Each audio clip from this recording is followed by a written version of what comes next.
If you were able to walk into a room, confident that you would be well received, seen, heard, and appreciated by others, and all it took was a few changes in how you navigate your everyday relationships, would you be willing to make those changes? It is possible to be both fully authentic and to experience the best relationships of your life. Now, here is the host of Navigating Complicated Relationships with behavior expert Michaela Gaffen. Hello, everyone. Welcome to Navigating Complicated Relationships here on the Inspired Choices Network. I am delighted you've chosen to join me today. Thank you. And today's topic is a difficult one. It's a very current one, and it's really important. So I hope you stay with me right to the end and make notes, because maybe there's going to be some new things for you today. It's all about navigating stressful times. I am highly qualified for this, as I have had a very stressful year in a number of ways, including personal loss. And we are currently facing a great deal of stress in the world, and it's unavoidable. Everybody is affected in some way. So if you're looking for help in navigating the stressful times that we live in, and if you're overwhelmed by the daily trauma that we call news, gonna have to find a new word for that. There's so much trouble abroad, and there's stuff at home. There's just so much going on. There doesn't seem to be any respite in sight. So if that's you, then you're in the right place right now. These days, nothing is left untold or unshown. We see everything. Now, it's bad enough as an adult. God knows, it really is.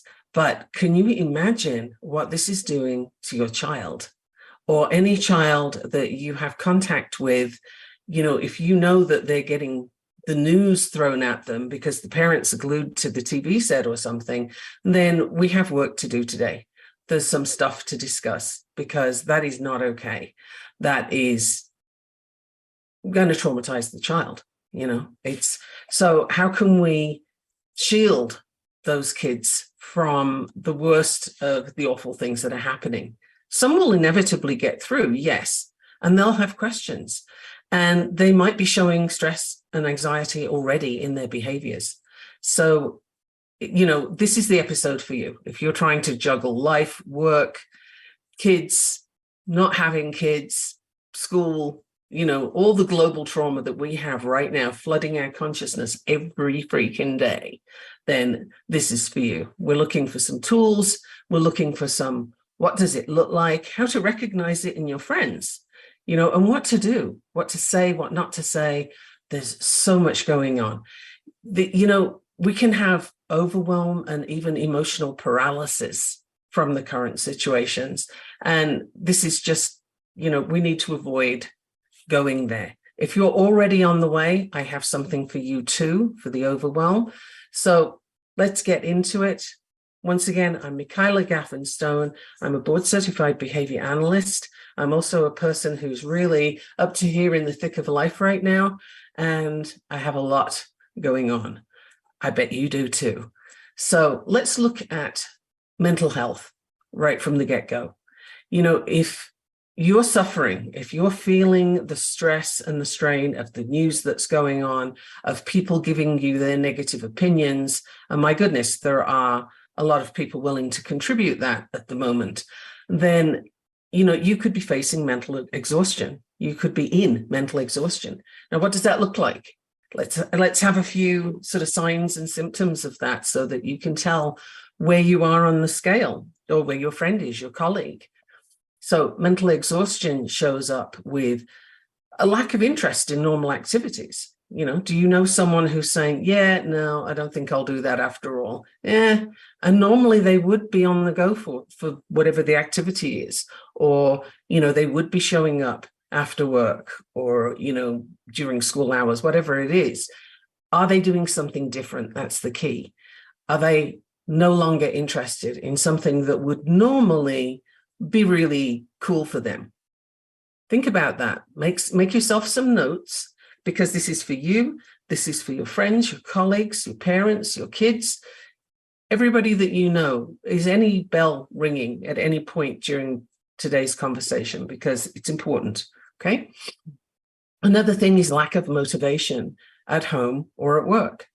So if you're just, yeah, I'll get the project done later. And normally you would be on it. If procrastination is not your thing, usually, and now it is, and the procrastination is not a sort of, oh, I'll get busy over here doing something completely different. It's a procrastination of, yeah, no, and there's nothing to replace it. Can you hear what's going on there? The lack of interest in normal activities is a sign of building depression. It's a sign of mental exhaustion. Pay attention to it. Do you suddenly feel like you don't have a purpose in life, or you're just stuck? It's like, well, I thought I knew and now I don't.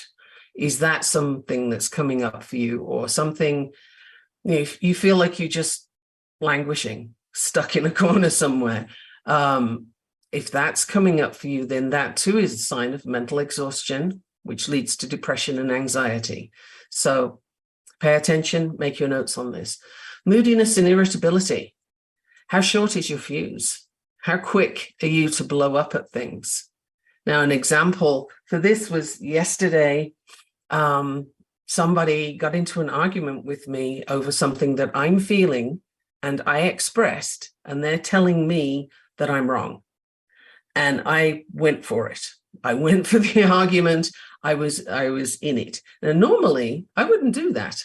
I would just, shake my head and mute them or something and go away, because they clearly don't understand what I'm feeling. But this one really got to me, and I went there. Now that to me is a sign that all is not well, because normally I would not. So if something like that is happening for you, if you're finding that you're easily triggered, or that you're oversensitive to something that usually wouldn't bother you that much, then these are signs that the stress is creeping up on you and giving you some trouble. It's building toward a depression. Cynicism, doubt, pessimism. Are these things coming up? Are you expressing that more often than you normally would? Now, if you're normally kind of cynical anyway, then okay, that's not a sign for you necessarily, unless you've deepened it in some way. But these are all symptoms that the current state of affairs on this planet is getting to you. Globally, we are a hot mess, and there's just no way around it. So whichever country you have people in, you're connected to that. Whatever your financial situation, that too is a source of deep stress and can lead to depression and anxiety. We have so many things happening. If you're a political minded person and you get into political debates, wow, you are really cruising for all kinds of mental issues, mental health problems, because you only have so much capacity. And if you're going to keep going there and keep going there, you're going to wear yourself out. So let me just go to the political thing for a moment. I'm really going to bring it all out today. Why not? So the political thing, you have people on the left yelling at people on the right that they're doing it wrong, that, I'm not even going to go into all the things that's wrong with people on the right, but they're yelling and, telling them all the things. You have the same thing, possibly louder, from the right to the left. Is anybody actually convincing anyone? No. No, nobody ever was convinced that, oh, hey, maybe I should think differently. That person just said I was a blithering idiot. Does that happen? No. So what's the point? Why would you get into the fight with someone else who clearly has their perception, their reality, all the things defined, and they're holding on to it? You have nothing to do except, okay, that's yours. I'm here. And you each do your thing. So politically, try not to go there. You can have your opinions, of course. Always people have their opinions. But, if you let them get the better of you and you get into fights over it, arguments over it, you get stressed over it and all those kind of things, you are wasting some precious mental energy. So what happens when you do go there? What happens when you get all that stress and that cortisol going and you're just like, your brain is flooded? Well, I can tell you first off that you can't think straight and you can't make good decisions from that place, because your brain, when you've got that much cortisol, is ready to run from the saber-toothed tiger. It's a fight or flight thing. It's like, and you know, a lot of people are getting ready to fight, right? And that's a big part of what's going on right now. All that cortisol going around interferes with your normal body processes. It messes with your sleep. You know, who's sleeping well here right now? I know I'm not one of those people, but are you? Are you sleeping okay? Are you waking up worried? Are you waking up having nightmares and things? If you are, then clearly there's something that you need to do there. You may want to talk to your doctor if you actually have one near you. Also talk to your community, but we'll get into that in a little bit. Another thing that high cortisol messes with is your digestion. So if you're starting to find that you get indigestion, or suddenly foods that you liked before and could tolerate quite happily, now you can't, if stuff's happening with your digestion, or you even notice that you're putting on weight, seriously, stress does that. The cortisol says, oh yeah, let's hang on to some stores, we might need those. So it messes with your digestion. And crucially, particularly at this time of year, it messes with your immune system. So we already have COVID going on all over the place. We have flu season coming. There's whatever else, you know, all the respiratory viruses. And if you have a child in school, or if you're a teacher, then come on, you know, there's like a dozen different things going around in school, and you'll get all of them because your little darling will bring them home. That's how schools work. So if your immune system is compromised by all the cholesterol you've got, then you're in for a rough winter, right? So it's really important to learn. I'm going to say a thing I've said many times before: boundaries. This is a different set of boundaries, but you need to set boundaries around your space and what you can, cannot, will not tolerate. What are you here for? How much can you handle? And the key to these boundaries is you need to set them without feeling guilty. We all need to protect our mental health right now.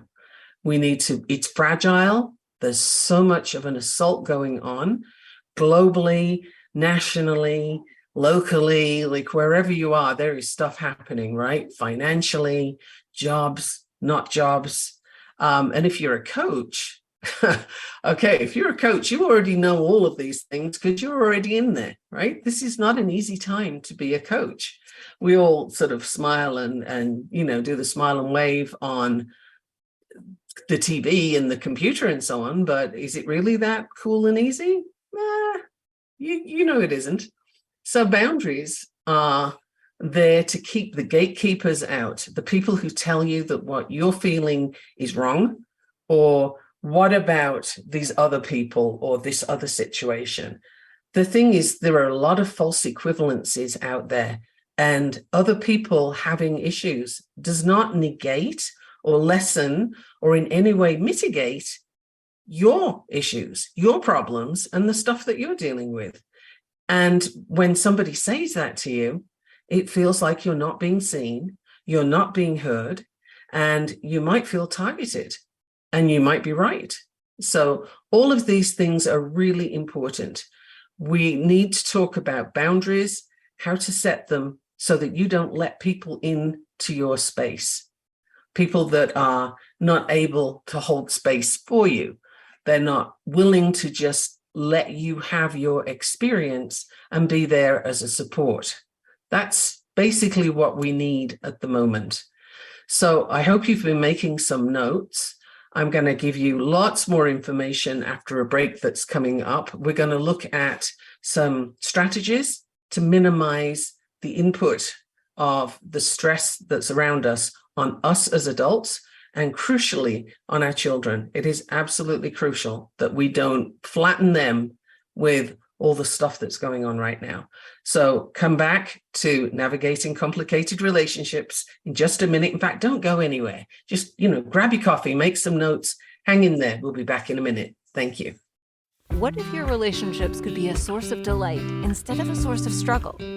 In a world where human interactions are anything but straightforward, tuning in to Navigating Complicated Relationships with behavior expert Michaela Gaffen will offer you insights, tools, and a whole new level of understanding for you to use right now. Listen for Navigating Complicated Relationships with Michaela Gaffen Wednesdays at 12 p.m. Eastern, 11 a.m. Central, 10 a.m. Mountain, 9 a.m. Pacific on InspiredChoicesNetwork.com.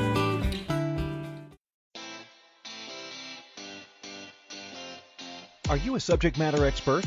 Are you here to share your expertise with an audience waiting to hear from you in only the way you can deliver? Are you ready to have your voice amplified across the airwaves? Inspired Choices Network has a global radio platform streaming to millions of people across the world.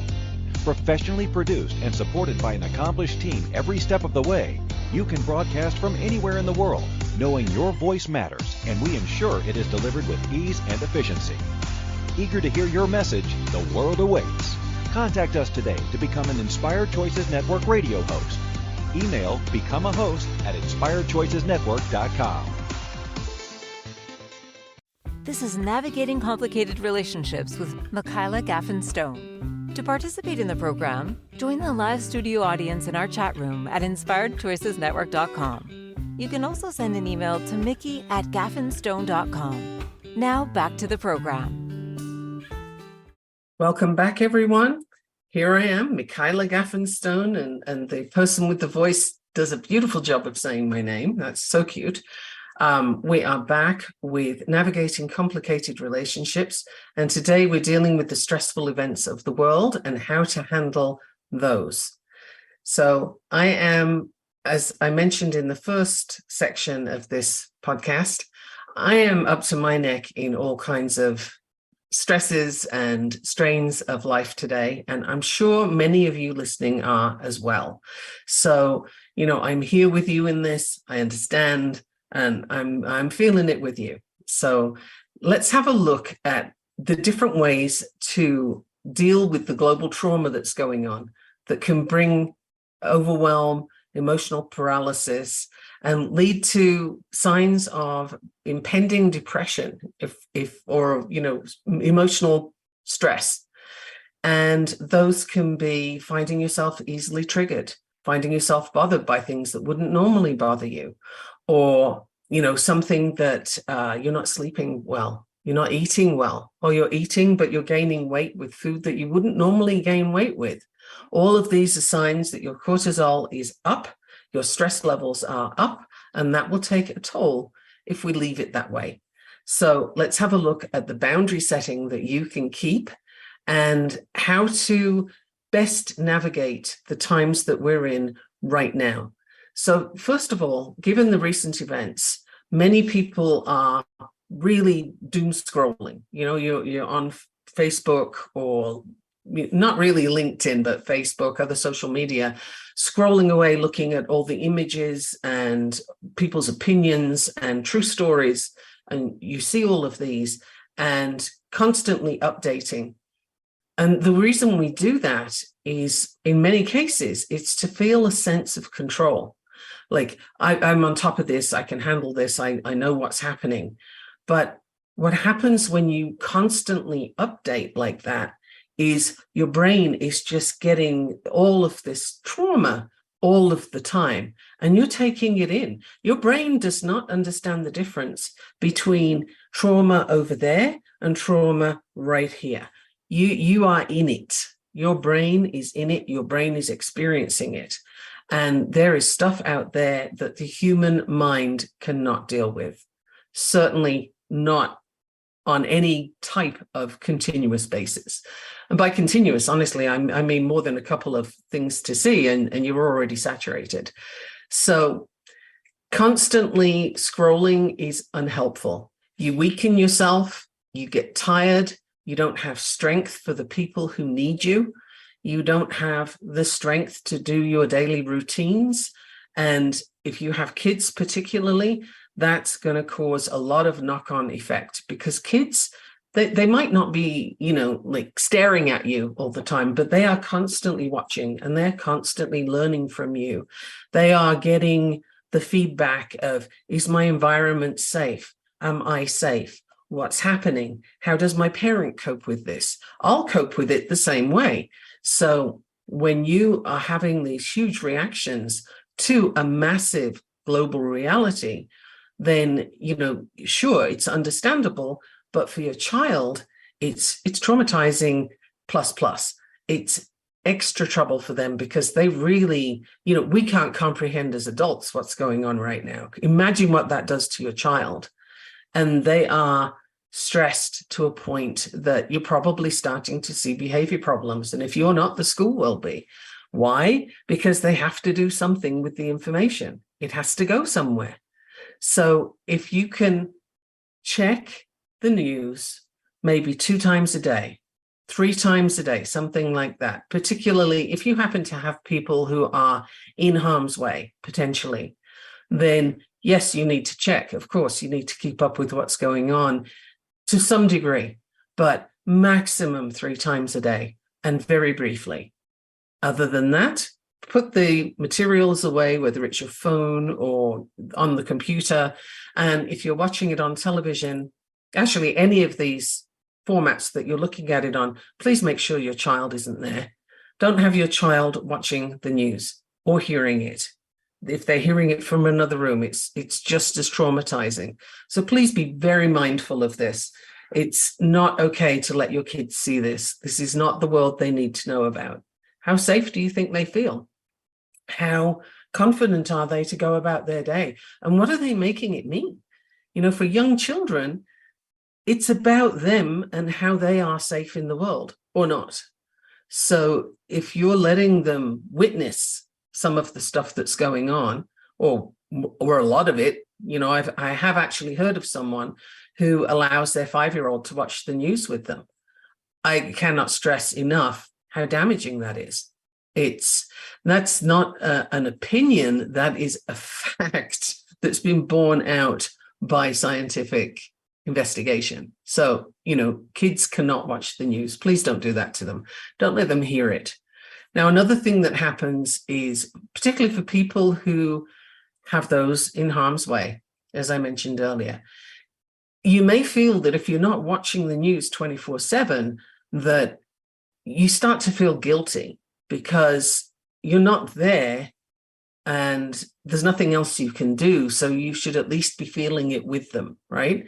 That is something that we can do, that we feel we can do. You feel like you're privileged because you're not there in the face of all the stuff that's going on. But again, if you're doing this 24/7 thing, you are weakening yourself. And yes, you're experiencing it with them, but is that really helpful? It surely isn't. It's not going to benefit them or you. Nobody is going to be moved forward in any way with this. And again, if you have kids, they're picking up on this and they're feeling your guilt and they don't know why. So again, you'll be weakening yourself if you do that. Now, some of the videos and the testimonies that are being spread around right now are propaganda, and they are there to weaken people's resolve, to weaken people's sense of identity, to a sense of safety. It's a propaganda war. Now, this is not new. This has always been the way people wage war. Even in the Second World War, we had lots of propaganda. There was, this side's winning over here and this side's doing that. This is how governments and terrorists operate, is let's use the propaganda as part of our war strategy. So again, this is something, don't expose your mind to all of this. It's too much. Don't expose your kids to this. It's like a junk food diet for your brain. It's not going to do anything healthy for you at all. It's just going to fill you up with cortisol, and you cannot do anything with that information other than stress over it. So I recommend that you really pay attention to what kind of dosage of this news you're having and in what circumstances. Who's around you? Who's listening? Be very careful that it's not your kids. Now, at times like this, it can be easy to step out of your regular routine. Again, particularly if you have family or friends involved, because you're so focused on what's happening there for them that it becomes so difficult to just do the mundane. Like, why would I do my normal routine? There's all this stuff happening. But it's actually helpful for you to have a regular daily routine. It's something that the brain can latch onto as being normal, right? Okay, we're good. We're still on the planet. My feet are still here. I can still do these daily activities. I need to do these things. Now, a key thing to remember with this is that it's difficult to function fully when you're so stressed. So give yourself some grace. Don't get angry with yourself. Don't be frustrated with yourself if you can help it, because it's just part of the deal right now. But going into that daily routine will help your body to work through some of that cortisol, and it'll give your brain a bit of a break from all the stuff that it's receiving from the world right now. Taking breaks to do distracting things, like play with your kids, listen to music, do some physical activity. If you can manage to put music on and dance, that would be just great. Your brain and your body would love it. And while we're at it, it's good for your digestive system. So this is something that you can do to keep yourself healthy and functional.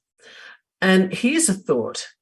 If you're in a place where you have a community that you're involved with, or a community that you can be involved with, focusing on helping other people is a great way of getting out of your own head and your own stress and doing something useful for somebody else, which in turn gives you some feel-good hormones.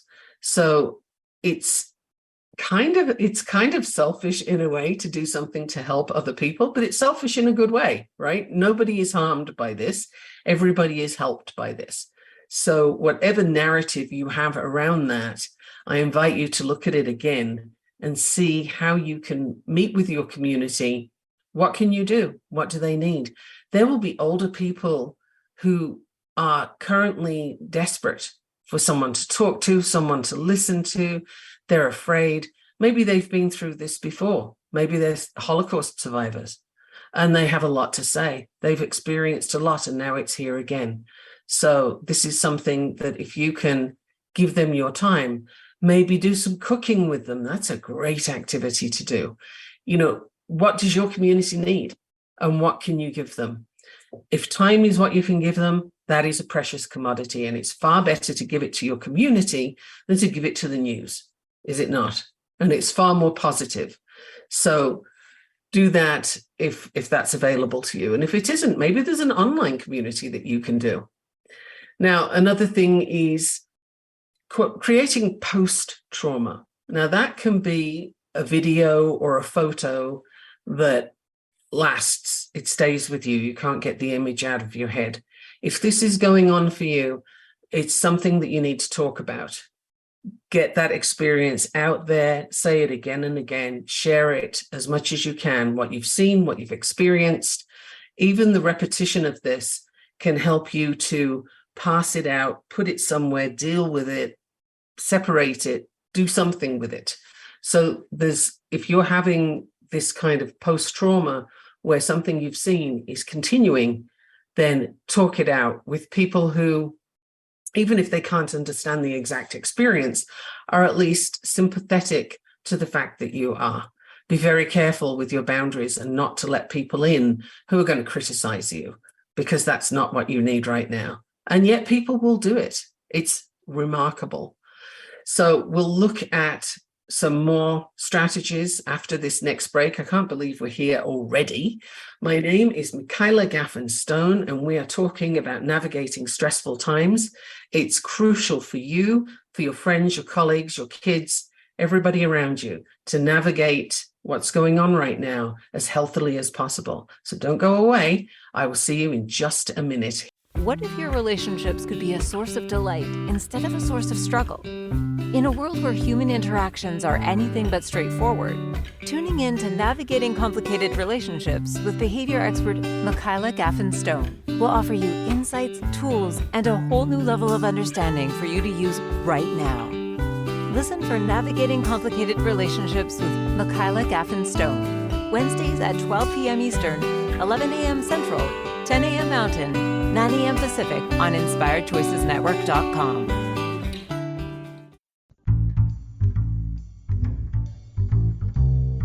How wonderful would it be to carry your favorite Inspired Choices Network host with you throughout your day?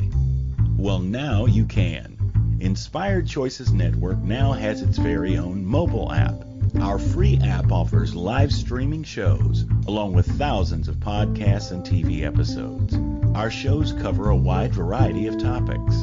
Whether you're waking up with us, carrying us through the day, and taking us to bed with you, we're always here for you to enjoy. We're easy to find. Just search for Inspired Choices Network in the Apple App Store or Google Play Store.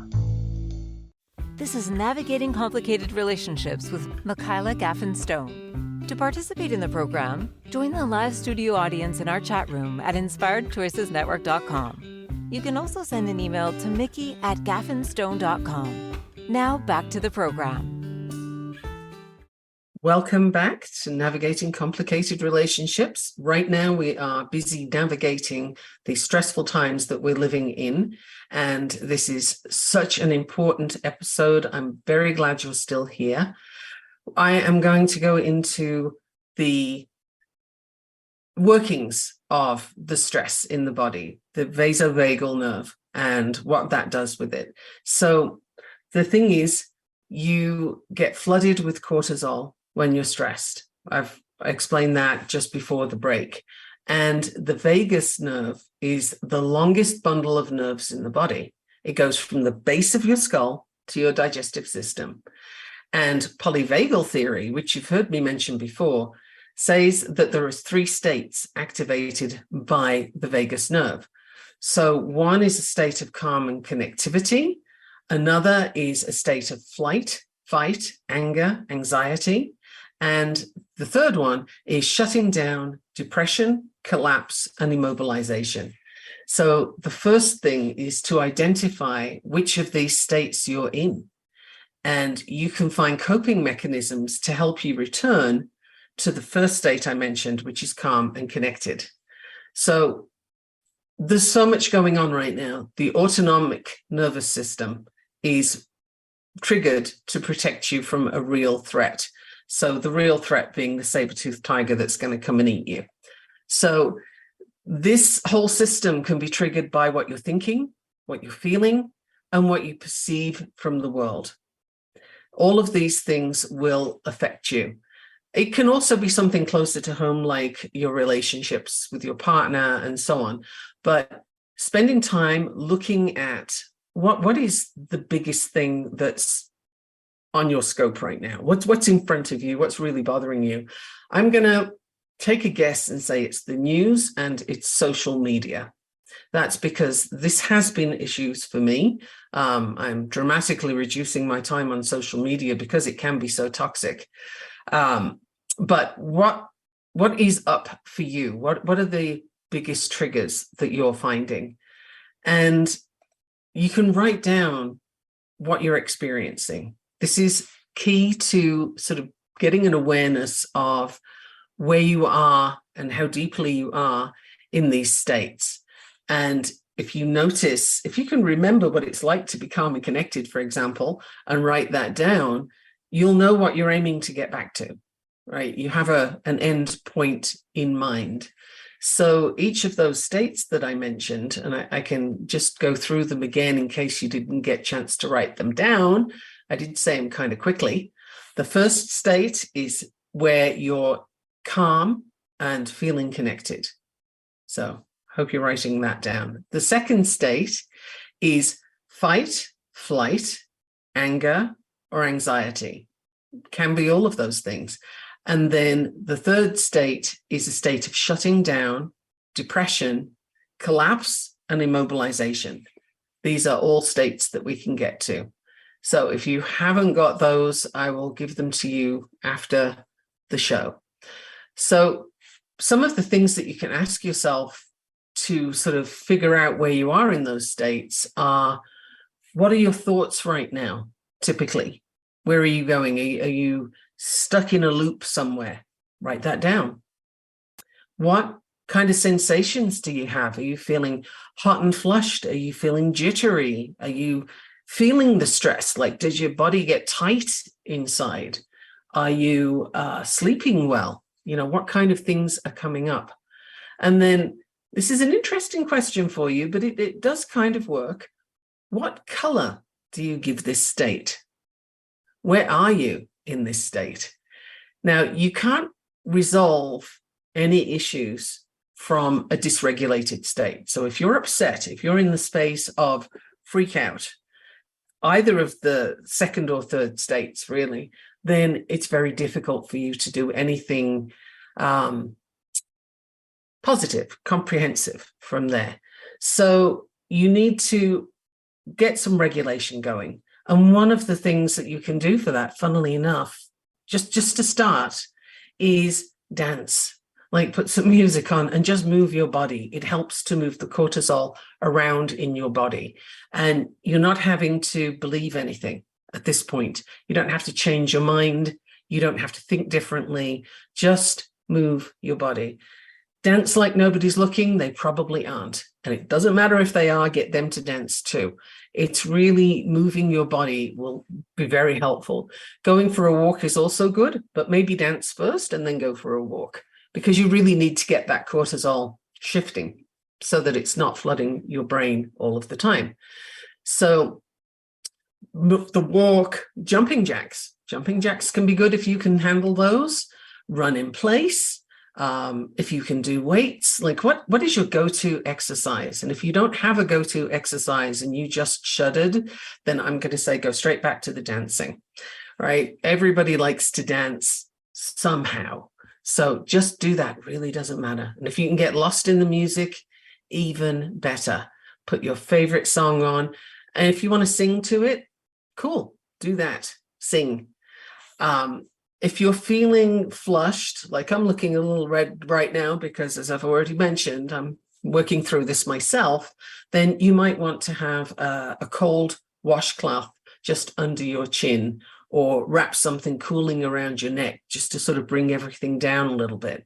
And if you have blood pressure problems, your blood pressure's going up with all the stress, that can help with this as well.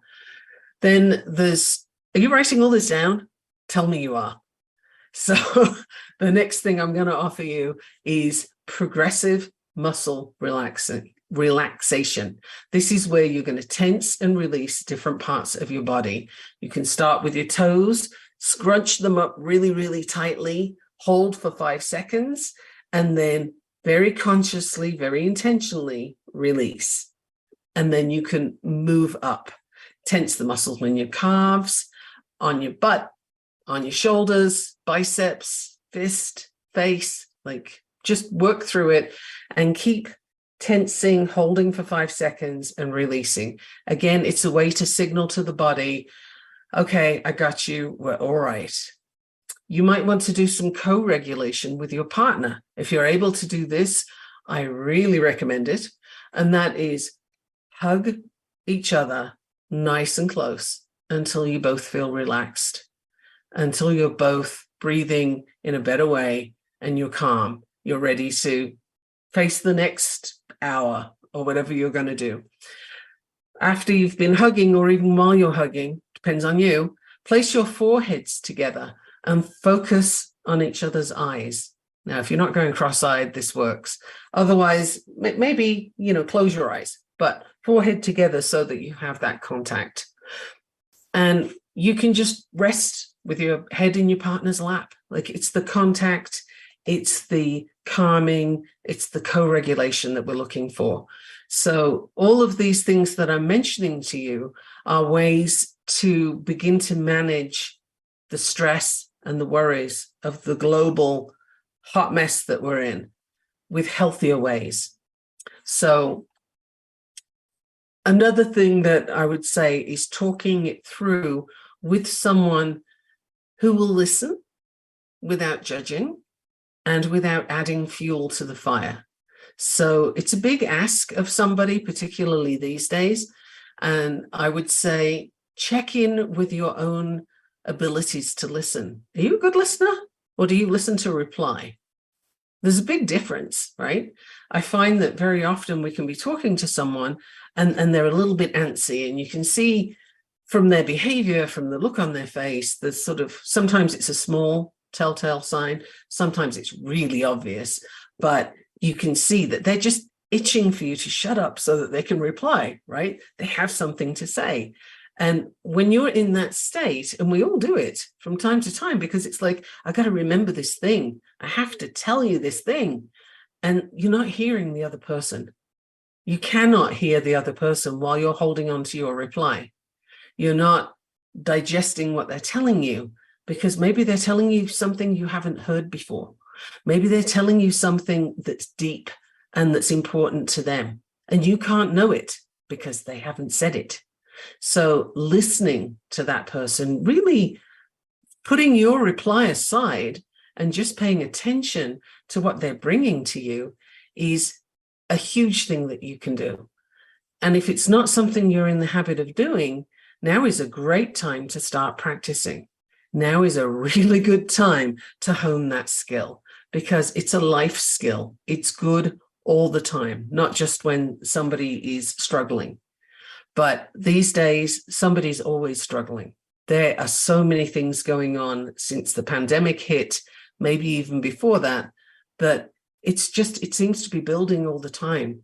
And when you look at social media, everybody's just yelling. There's lots of noise and fuss and kerfuffle, and it's like empty vessels being banged with a stick. It's a lot of noise and not a lot of helpful content. And the end result of that is it's stressful. If you're a coach, for example, I don't usually talk to other coaches on this podcast, but I'm going to do it right now. If you're a coach, how many people are telling you, you have to do it this way, you should be doing that, you've got to do this every day? And they're instructing you, ordering you to do things differently to the way you do them. It's incredible. And it's an awful lot of pressure. If you add that noise onto the top of the global violence noise, onto the top of the stresses and strains of daily life, my goodness, it's a wonder any of us still have our heads on our shoulders. It's crazy. And it's something that we have to talk through. So are you a safe person to talk to? Can you hold space for them?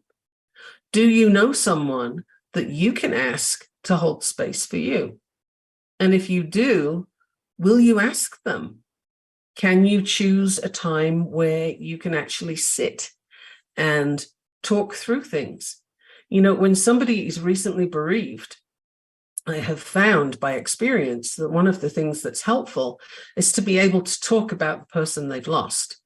When you're in this kind of situation, it's helpful to talk through the reality that you've lost, the expectations that you've lost, maybe the people that you've lost, but there's the innocence that people have lost. These are all things that we need to talk through. Are you a safe person to talk to? Do you have a safe place to go to? Let's think about those things. And if you can head up a community for somebody else, if you're in a place where there isn't a community, can you start one? That would be a fabulous way to be helpful for other people and to get out of your stress and doom scrolling and into doing something for others. Even if you want to go to a food bank, okay, go to a food bank and help them. But something helpful to do will help you. And listening is a skill that really needs practice. So if you're not a good listener, I urge you to try. And if you think you're a good listener, I urge you to test that. See if you really can listen without forming a reply. And here's a key. Can you listen without saying, no, it's not that bad? Or, well, what about these other people? Because those things are toxic. Please don't do it. We have a break coming up. I've given you a lot of things to write about today, so I hope you're keeping up and not getting writer's cramp or sore fingers. And please don't go anywhere. Come back. I am Michaela Gaffen Stone, and I am here to help you navigate stressful times. What if your relationships could be a source of delight instead of a source of struggle? In a world where human interactions are anything but straightforward, tuning in to Navigating Complicated Relationships with behavior expert Michaela Gaffen will offer you insights, tools, and a whole new level of understanding for you to use right now. Listen for Navigating Complicated Relationships with Michaela Gaffen Wednesdays at 12 p.m. Eastern, 11 a.m. Central, 10 a.m. Mountain, 9 a.m. Pacific on InspiredChoicesNetwork.com. This is Navigating Complicated Relationships with Michaela Gaffen. To participate in the program, join the live studio audience in our chat room at InspiredChoicesNetwork.com. You can also send an email to mickey@gaffenstone.com. Now back to the program. Welcome back, everyone. Shake out your hands. Get ready to do some more writing. The information I have coming up for you is for parents and for adults who are already feeling the overwhelm quite significantly. So I'll get into that in a moment.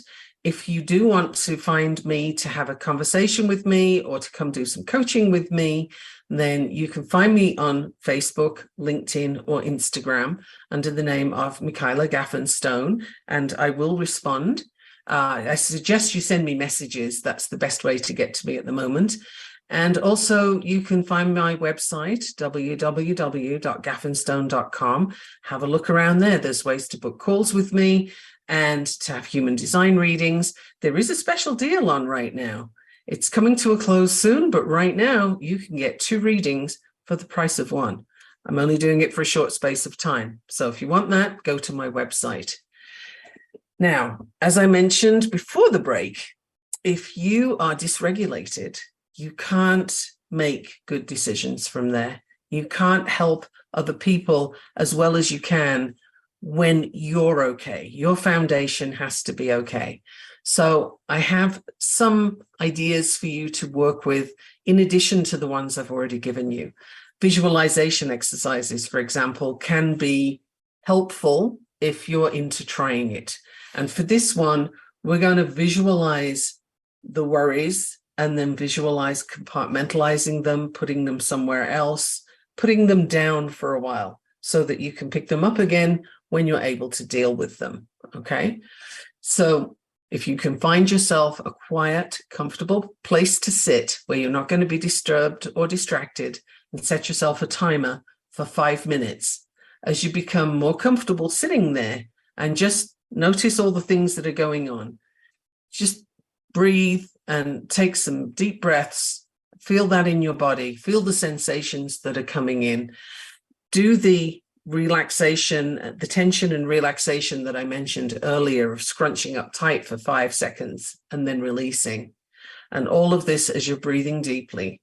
And then describe the feeling to yourself as if it's something that you're picturing and you're describing. So how it feels, how it sounds, what you picture, the intensity, and keep doing the deep breathing.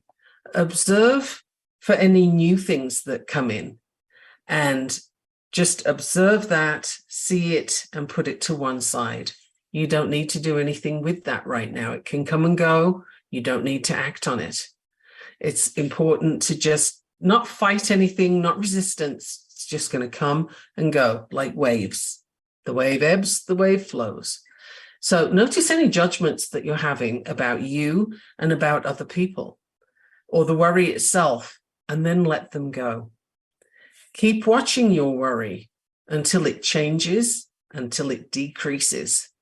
And then when you're coming to the end of the 5 minutes, have some more deep breaths. I went through that very quickly, but this is because I want to make sure I fit it all in and don't leave you hanging there. Okay, so the steps again are: describe any physical sensations that you noticed. Describe any urges or impulses that came up without acting on them, right? Did the exercise that you were doing change the way you look at your worries at all? If it did, in what way? Why? If it didn't, then why not? And what What would you like to do differently? How would you like to view it differently? Did this exercise change the way you react to your worries? Did you notice something? For example, when I was talking about yesterday's experience, someone had come very aggressively to me, telling me all kinds of things about what I could and couldn't think and feel. And I really went for that. I really reacted to it. Now, I've noticed that, and all the things that came up physically, it was a whole body experience. And I needed a different way to cope with that. So if you can find a way to send the cortisol moving by dancing, for example, and then give yourself 5 minutes to sit and just deep breathe, observe, notice, name it, describe it, let it go.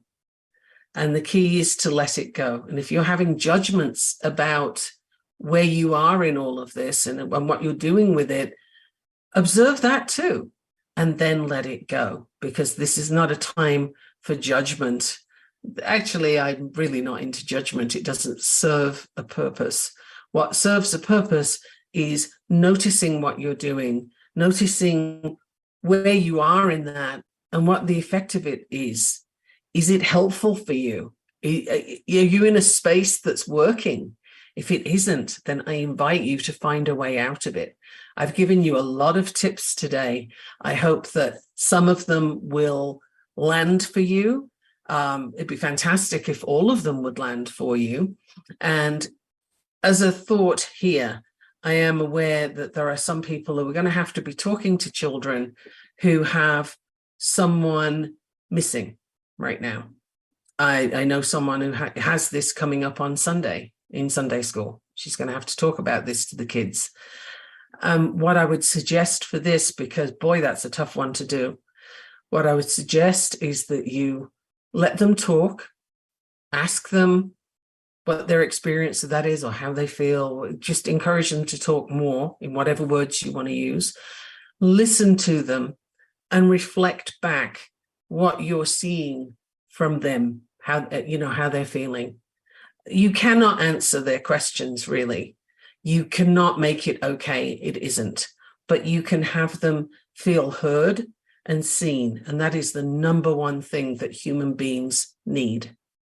Now, for everybody else who may not be affected by what's going on right now, which is incredible, but okay, if you're not affected by this, then before you talk to someone who is, I invite you to use think, which is it true? Is it helpful? Is it inspiring in some way? Is it necessary? And very crucially, is it kind? Now, if what you're about to say can pass that test, then knock yourself out. Go ahead on and say it. And I'll bet you're a good listener too. But if you fail any one of those things, please think again before you open your mouth and make somebody else's day harder. Okay? People are suffering already and they don't need the extra stuff. So again, think, is it true? Is it helpful? Is it inspiring? Is it really necessary? Really necessary to say this to this person right now? And above all, is it kind? Because if it's not kind, then even if it is true, now is not the time to say it. Wait until it's appropriate to say it, if it ever is. Sometimes, here's an astounding thing, but sometimes you can have a thought that you don't speak. Wouldn't that be amazing? If we all had thoughts that we could actually keep to ourselves, that would be really cool. Right now is a great time to do that if you don't have something useful, helpful, inspiring to contribute. So I'm going to leave you with that today and with a whole lot of information. So I invite you to listen to this podcast again and really make some notes. Let me know how this works for you. I really do care and I am interested to know. I will see you all next week. Thank you so much for listening to the Inspired Choices Network, Navigating Complicated Relationships with Michaela Gaffen. Thank you for listening to the Navigating Complicated Relationships show. Michaela returns Wednesdays at 12 p.m. Eastern, 11 a.m. Central, 10 a.m. Mountain, 9 a.m. Pacific on InspiredChoicesNetwork.com. Until then, remember every relationship is a journey, and with the right tools, you can create stronger, more fulfilling connections.